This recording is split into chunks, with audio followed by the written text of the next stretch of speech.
प्रधानमंत्री आदरणीय नरेंद्र मोदी जी के अनेकों योजनाओं से इस देश से गरीबी मिट रही है और बेरोजगारी मिट रही है। माननीय प्रधानमंत्री जी जो बोलते हैं उस बात में बहुत दम होता है। बिहार में विपक्ष में कोई दम बचा है क्या? जेडीयू साफ हो चुकी है, आरजेडी साफ हो चुकी है कि नीतीश कुमार जी अपने जिद पे अड़े रहते हैं। नमस्कार, मैं शिवम प्रेरणा, आप देख रहे हैं तथ्य भारत। संसद भवन में सुरक्षा के मामले पर अभी सियासत खूब हो रही है। पिछले दिनों ही कांग्रेस का बयान आया था कि ये सब बेरोजगारी का नतीजा है कि इस तरीके का हमला हो रहा है। हालांकि कांग्रेस ने एक बड़ा आरोप भी लगाया कि इसमें कहीं ना कहीं बीजेपी की संलिप्तता है, क्योंकि जो भी पास वहां पर निर्गत किए जाते हैं वो बीजेपी के माध्यम से ही किए जाते हैं, इसलिए साजिश ये बीजेपी ने ही ऐसा करवाया है। लेकिन बता दें कि अब इस पर केंद्रीय गृह राज्य मंत्री नित्यानंद राय का बयान सामने आया है, जहां पर उन्होंने कांग्रेस के इस बयान को निराधार करार दिया है और साफ साफ कह दिया है कि ये महज बीजेपी के छवि को खराब करने की कोशिश है और वैसे भी कांग्रेस के बयान से कोई फर्क नहीं पड़ता है। लेकिन इससे भी बड़ी बात बता दें कि आज ही बिहार के दरभंगा में यानी कि डीएमसीएच में कुछ डॉक्टर्स के द्वारा शराब पार्टी की जा रही थी। ये भी मामला काफी ज्यादा इस वक्त सुर्खियों में है। इस पर भी नित्यानंद राय ने बयान दिया है और साथ ही सरकार के छवि पर भी सवाल खड़े किए हैं। पूछा कि कहां है शराबबंदी, कहां नीतीश कुमार का दावा जो है वो काम कर रहा है। नीतीश कुमार के सारे दावे खोखले हैं। इस तरीके का बयान नित्यानंद राय ने दिया है और उन्होंने क्या कुछ कहा है आप वो भी सुनिए। राहुल गांधी जी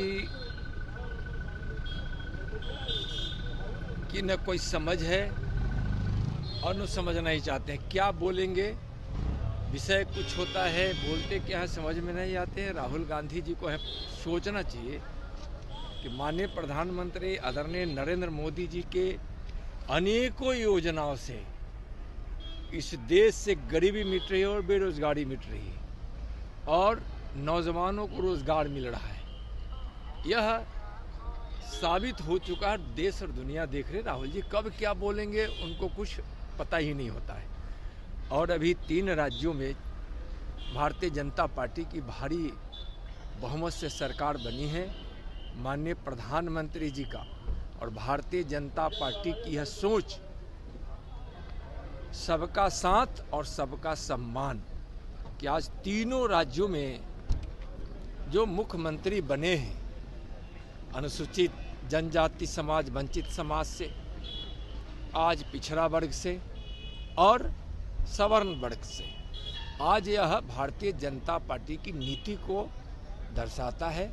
सबका साथ, सबका विकास, सबका सम्मान, न्याय के साथ।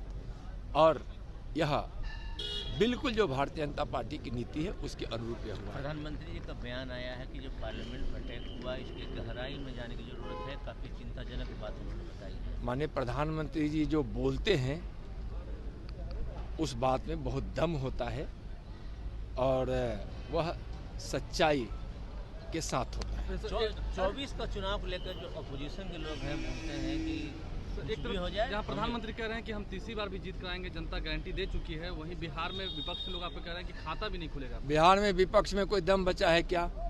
आप देखे होंगे माननीय प्रधानमंत्री जी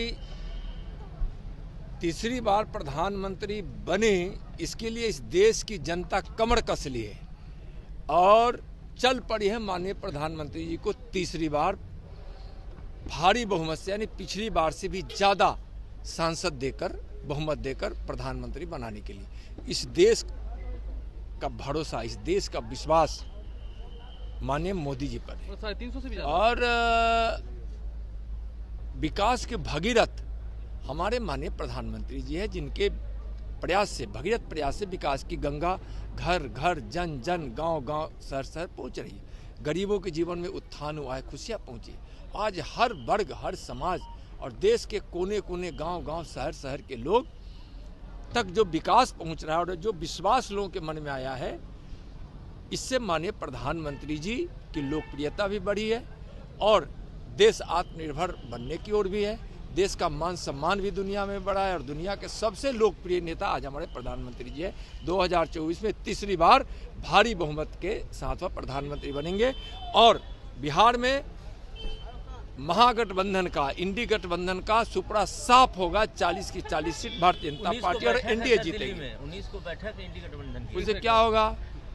उससे कुछ नहीं होने वाला। इस देश की जनता माननीय प्रधानमंत्री जी को प्रधानमंत्री बनाने के लिए एकजुट हो चुकी है और मंच पे कुछ नेता एकजुटता दिखाने की कोशिश कर रहे हैं और वह भी बेमन से बेमेल की यह जोड़ी है। सब जानते हैं, सब अपने अपने स्वार्थ में है।